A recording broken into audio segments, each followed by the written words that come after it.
छत्तीसगढ़ शासन की अहम योजना पढ़ाई तुम द्वार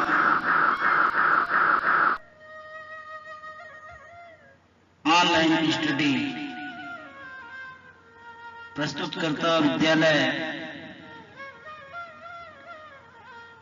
शासकीय उच्चतर माध्यमिक विद्यालय खलारी, विकास खंड डोंडी, जिला बालोद, छत्तीसगढ़।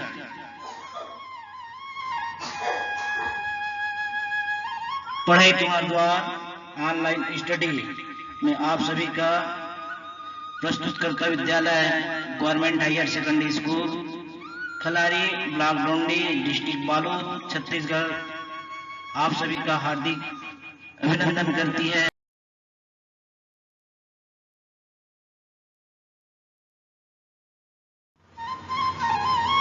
शासकीय उच्चतर माध्यमिक विद्यालय खलारी, जिला बालोद हार्दिक अभिनंदन आत्मीय वंदन करती है।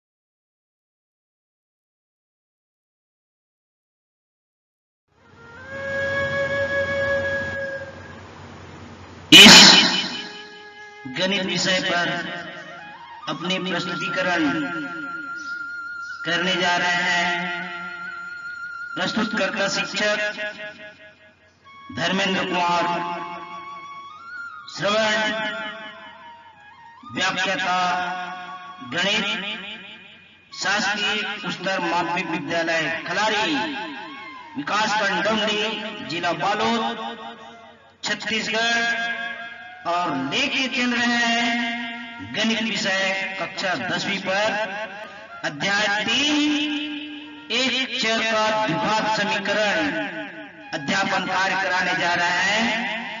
वर्ग समीकरण के मूलों की प्रकृति को पहचान करना।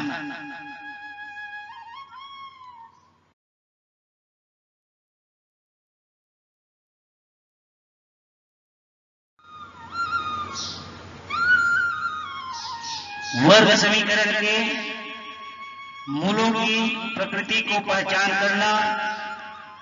अब तक हमने वर्ग समीकरण के मूल ज्ञात करना सीख चुके हैं, उनका विभेदक का भी मान ज्ञात करना सीख चुके हैं। अब हम मूलों की प्रकृति को पहचान करना सीखेंगे, जो परीक्षा में आपके 2 अंक का प्रश्न आता है। आइए, हमने इसके पूर्व जो 3 प्रश्न विभेदक ज्ञात करना सीखे थे, उसी विभेदक ज्ञात करने वाले प्रश्न को हम एक सारणी पर बनाकर अवलोकन करते हैं। देख रहे हैं यहाँ पर 3 प्रश्न हैं। 4x का 2 ऋण 4x धन 1 बराबर 0, जिसका विभेदक d बराबर b का 2 ऋण 4ac, तब d का मान हमको 0 प्राप्त हुआ। तो d का मान 0 प्राप्त हुआ। प्रश्न क्रमांक 2 को देखें। 2x का 2 धन 5x धन 5 बराबर 0, d बराबर b के घात 2 ऋण 4ac, तब d का मान ऋण 15 आया। तो d का मान ऋण 15 कहने का मतलब d का मान ऋणात्मक प्राप्त हुआ। तीसरा प्रश्न हमने हल कर देखा था। x का 2 ऋण 4x धन 2 बराबर 0, जिसमें d का मान हमको धनात्मक संख्या धन 8 के रूप में प्राप्त हुआ। तो उपरोक्त सारणी से हमको क्या मिला? उपरोक्त सारणी से विभेदक के हमको 3 मान प्राप्त हुए हैं, 0, ऋणात्मक तथा धनात्मक। इसका अर्थ यह हुआ कि विभेदक 0, ऋणात्मक तथा धनात्मक हो सकता है।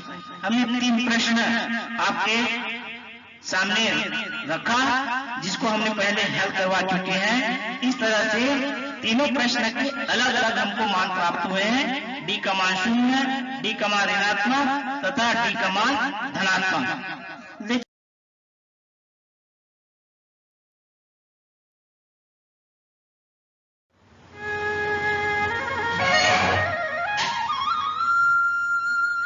इन तीन स्थितियों पर हम चर्चा करेंगे। ये यदि विभेदक का मान d बराबर 0 है तब वर्ग समीकरण के मूल हमें कैसे प्राप्त हुआ। आइए, d बराबर 0 होता है तो वर्ग समीकरण के मूल की प्रकृति क्या होगी हमको पता है। वर्ग समीकरण के मूल का सूत्र x बराबर ऋण b धन ऋण वर्गमूल b की घात 2 ऋण 4 ac पूरे का बटा 2। इन्हें हम जब हल करते हैं b की घात 2 ऋण 4 ac क्या चीज है, विभेदक है। जब हम विभेदक का मान हम ज्ञात करते हैं शून्य रखकर तब हमें क्या प्राप्त होता है। तो x बराबर ऋण b धन ऋण वर्गमूल d बटा 2a, तब x बराबर ऋण b धन ऋण वर्गमूल d के जगह हमने शून्य रख दिया और पूरे का बटा हमको 2 प्राप्त हुआ।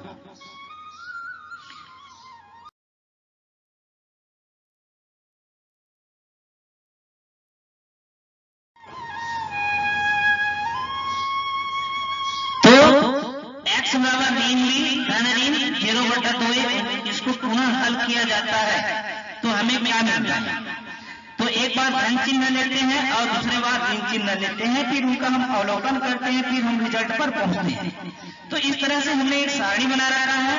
धन चिन्ह लेने पर x बराबर ऋण b धन 0 बटा 2a, इसको जब हल किया जाता है तो हमें क्या मिला, x बराबर ऋण b बटा 2a।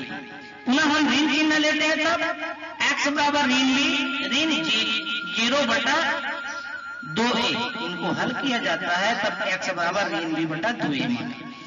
अब इन एक बार धन चिन्ह दिए एक बार ऋण चिन्ह दिया, धन और ऋण चिन्ह लेने के बाद जब हम अवलोकन करते हैं तो क्या मिला, वर्ग समीकरण में x के दोनों मान समान है। देख रहे हैं, x बराबर ऋण b बटा 2a और x बराबर ऋण b बटा 2a। कब, जब d बराबर हमने शून्य रखा तो दोनों मान समान है तथा मूल वास्तविक संख्या है। तो रिजल्ट हमें क्या मिला, यदि d बराबर 0 हो तब वर्ग समीकरण के दोनों मूल वास्तविक व समान होंगे। इस निष्कर्ष को, इस रिजल्ट को आपको याद रखना होगा। यदि किसी वर्ग समीकरण के में d का मान भिन्न हो तो वर्ग समीकरण की प्रकृति क्या होगी, तो वर्ग समीकरण के दोनों मूल वास्तविक तथा समान।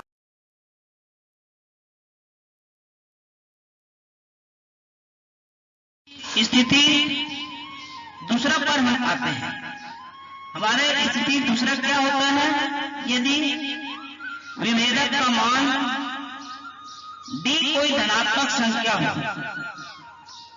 तब हम मान लेते हैं जो हमने प्रश्न में हल कर रखा है d बराबर धन 8। तो d बराबर धन 8 जब वर्ग समीकरण के मूल में रखते हैं तब हमें क्या मिलता है, तो वर्ग समीकरण का मूल x बराबर ऋण b धन ऋण वर्गमूल d बटा 2a, जहां पर d विभेदक है जिसका मान b का 2 ऋण 4 ac होता है।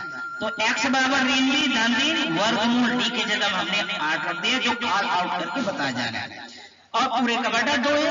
इस तरह से हम इनको हल करते हैं तो x बराबर ऋण b धन ऋण 8 का हम गुणनखंडन करते हैं तो 2 गुना 2 गुना और पूरे का बटा 2a। पुनः इनको जब हल किया जाता है तो x बराबर ऋण b धन ऋण 2 वर्गमूल 2 पूरे का बटा 2a।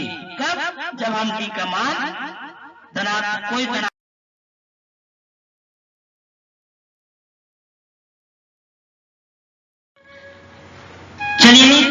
इसे सारणी के माध्यम से देखने का प्रयास करें। इसके पूर्व हल हो गया x बराबर ऋण b धन ऋण 2 वर्गमूल 2 बटा 2a।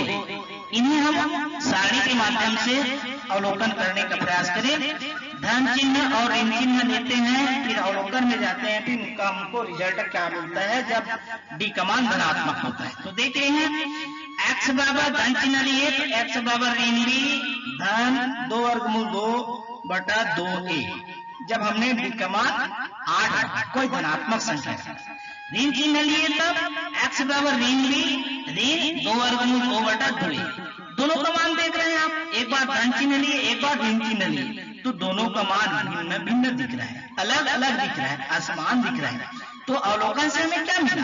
वर्ग समीकरण में x के दोनों मान अर्थात मूल असमान है, दोनों मान अलग अलग है तथा मूल वास्तविक संख्या है। ये हमको अवलोकन करने से मिला। फिर हम उन पे रिजल्ट पर पहुंचते हैं। यदि d का मान कोई धनात्मक संख्या जिसको पढ़ा जाता है, यदि d बड़ा है शून्य से बड़ा है, वही धनात्मक संख्या होता है। यदि d बड़ा है शून्य से अर्थात धनात्मक संख्या हो, तब वर्ग समीकरण के दोनों मूल वास्तविक व असमान होंगे, अलग अलग होंगे। कब? जब d का मान धनात्मक संख्या होता है। ऐसी स्थिति पर मूलों की प्रकृति वास्तविक संख्या तथा असमान होते हैं।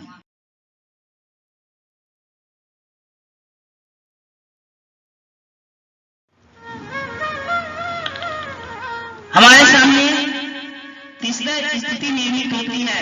यदि विभेदक का मान d कोई ऋणात्मक संख्या हो, तब d का मान हमने ऋणात्मक संख्या ले लिया और d बराबर ऋण 15 रख दिया। ये ऋणात्मक संख्या है। चलिए हम रख के देखते हैं। वर्ग समीकरण का मूल x बराबर ऋण b धन ऋण वर्गमूल d बटा 2a। अब d की जगह हम क्या रखेंगे? ऋण 15 रखेंगे, तब क्या मिल जाता है? x बराबर ऋण b धन ऋण वर्गमूल ऋण 15 और पूरे का बटा 2a। फिर हल किया जाता है तो x बराबर ऋण b धन ऋण वर्गमूल ऋण 15 बटा 2a ही प्राप्त होता है। अब हम इनको, अब यहाँ पर वर्गमूल ऋण 15 है, ऋणात्मक संख्या का वर्गमूल हमेशा इमेजिनरी होता है, काल्पनिक होता है, अधिकल्पित होता है। जब हम इसको वर्गमूल, कोई संख्या ऋणात्मक संख्या का वर्गमूल है जिसको हम 11वीं में पढ़ेंगे, तो इससे हमको क्या रिजल्ट मिला? ऋणात्मक संख्याओं का वर्गमूल अधिकल्पित या क्या होता है? काल्पनिक होता है। इस बात को आपको रखना है। जब d का मान ऋणात्मक होता है तो ऋणात्मक वर्ग संख्या का मान क्या होना चाहिए? तो हमेशा याद रखेंगे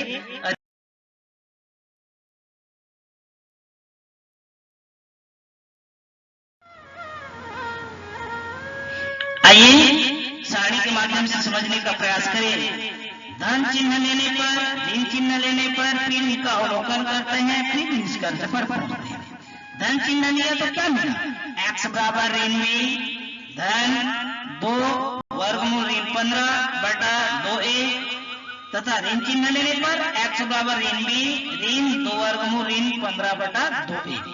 तो वर्ग समीकरण में x के दोनों मान क्या दिख रहे हैं?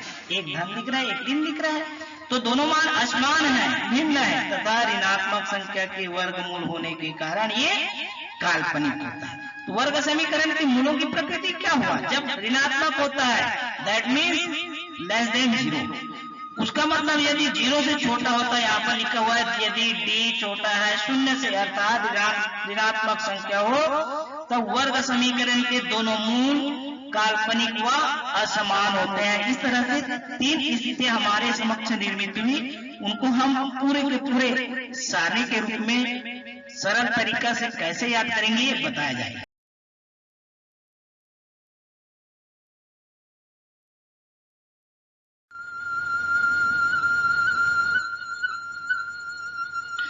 मूलों की प्रकृति को पहचानने तथा याद करने का सरल तरीका।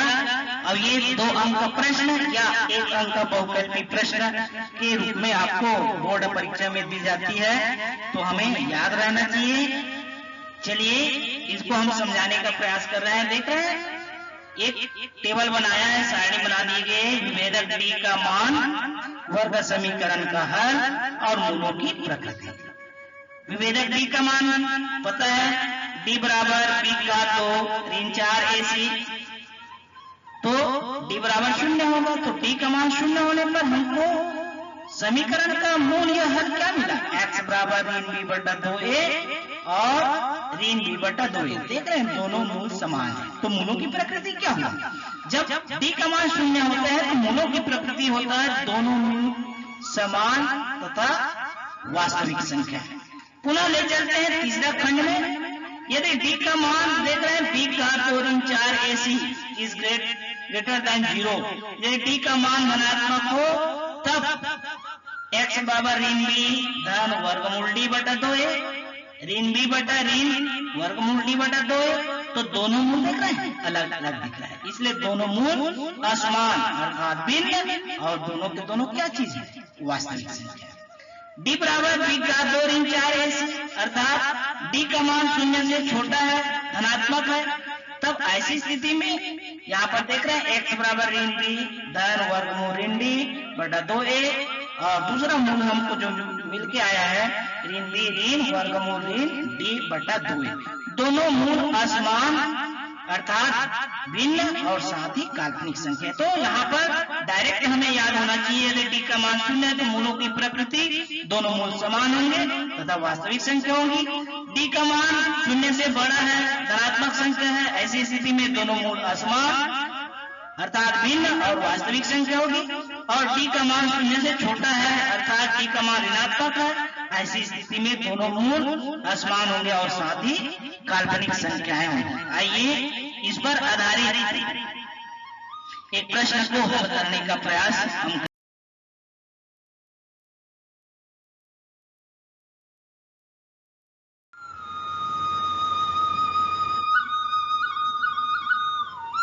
आइए एक प्रश्न। हमको यदि विभेदक का मान याद है, उनकी मूलों की प्रकृति हम जानते हैं, मूलों की प्रकृति विभेदक के मान पर डिपेंड करती है। चलिए एक प्रश्न आपके सामने रखा जा रहा है। वर्ग समीकरण 9x घात 2 धन 3 के x धन 4 बराबर 0 में k का मान ज्ञात कीजिए यदि वर्ग समीकरण के मूल समान है। यहाँ पर देख रहे हैं वर्ग समीकरण के मूल समान है, जो प्रश्न दिया है उसको हमको समझना बहुत जरूरी है। वर्ग समीकरण के मूल समान है, कौन सी शर्त पर लागू होता है? जब विभेदक का मान शून्य होता है अर्थात d बराबर शून्य होता है। तो इस तरह से हमको शर्त के साथ साथ उनकी मूलों की प्रकृति याद होना जरूरी है। ले चलते इनको हल करते हैं। तो यहाँ पर देख रहे हैं वर्ग समीकरण, पहला स्टेप हम लिखने का प्रयास करेंगे। वर्ग समीकरण 9x घात 2 धन 3 के x धन 4 बराबर 0 की तुलना मानक वर्ग समीकरण ax घात 2 धन bx धन c बराबर 0 से करने पर तब हमको क्या मिला? a बराबर 9, b बराबर 3 के, c बराबर 4। और हमको यहाँ पर क्या चीज निकालना है? k का मान निकालना है। कब? जब वर्ग समीकरण के मूल समान है तब। चलिए तो इस विभेदक के सूत्र में a का मान 9, b का मान 3, k और c का मान 4 रखने पर हमें क्या प्राप्त होता है? तो विभेदक d बराबर b के घात 2 ऋण 4ac हल करते हैं। तो d बराबर b के घात 2 ऋण 4ac का मतलब 4 गुना a गुना c। तो d बराबर b के जगह हम रख दिए 3 के पूरे घात 2, a के जगह 9 और c के जगह 4 रख दिए। इस तरह से d बराबर 3 के पूरे घात 2 ऋण 4 गुना कोष्टक में 9 गुना कोष्टक में 4, जो कोष्टक में है उनको हल करने का प्रयास करेंगे।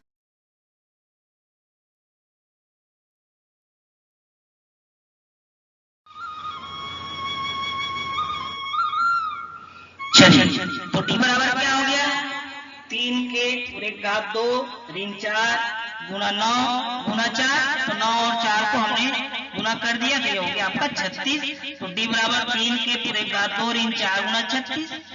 तो d बराबर 9 के घात 2 3 के पूरे घात 2 को हल कर दिया तो 9 के घात 2 ऋण 144 हो गया। अब हमको मूलों की प्रकृति के साथ उनकी शर्त तब विभेदक का मान क्या होता है ये हमको याद रखना होगा। तो प्रश्न अनुसार मूल समान होने की शर्त से d बराबर 0 होता है। हमको पता है d बराबर 0 होता है तब मूल समान होता है और साथ ही वास्तविक संख्या होती है।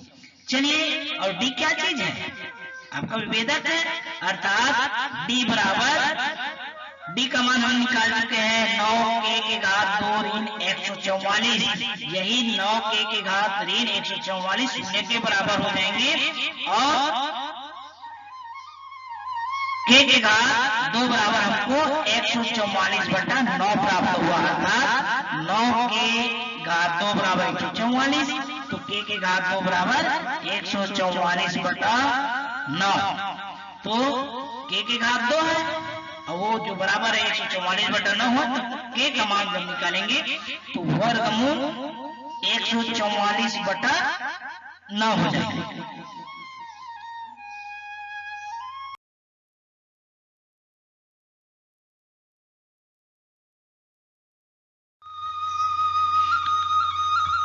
इस तरह से k बराबर वर्गमूल 144/9, चाहे उनको हल करके 9 से कैंसिल कर सकते थे, 9 से भाग दे सकते थे तो 16 ही आता। तो k बराबर हमने सारण रूप में और अपना लिया, तो k बराबर धन ऋण 12/3। ये धन ऋण लिखने का आशय क्या है, धनात्मक संख्या का वर्ग और ऋणात्मक संख्या का वर्ग वही प्राप्त होता है। जैसे धन 2 का वर्ग 4 ही प्राप्त मिलता है और ऋण 2 का वर्ग 4 ही प्राप्त मिलता है, माने ऋण या धन संख्या का वर्ग धनात्मक संख्या होता है, इसलिए इस तरह से धन ऋण लिखा जाता है। तो k बराबर धन ऋण 12/3 और 3 से विभाजित है 12, इसलिए k बराबर धन ऋण 4 प्राप्त हुआ। अतः k के मान ऋण 4 धन 4 हुआ। तो वहां पर k का मान निकालने के लिए बोला गया था, हमने k का मान निकाल लिया। अतः अंत में लिखेंगे अतः k के मान ऋण 4 व धन।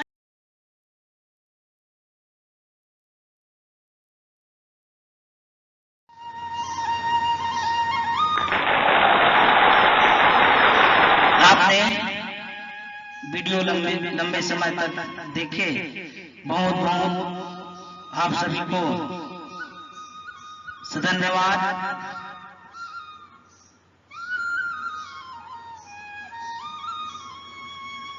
शासकीय उत्तर माध्यमिक शाला कलारी जिला बालोद की ओर से आप सभी को पुनः सहृदय नमन करते हुए बहुत बहुत साधुवाद, बहुत बहुत धन्यवाद। थैंक्स।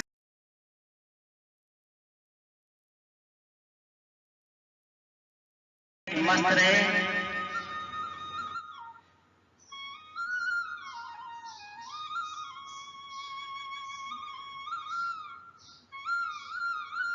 जय हिंद, जय भारत, जय छत्तीसगढ़।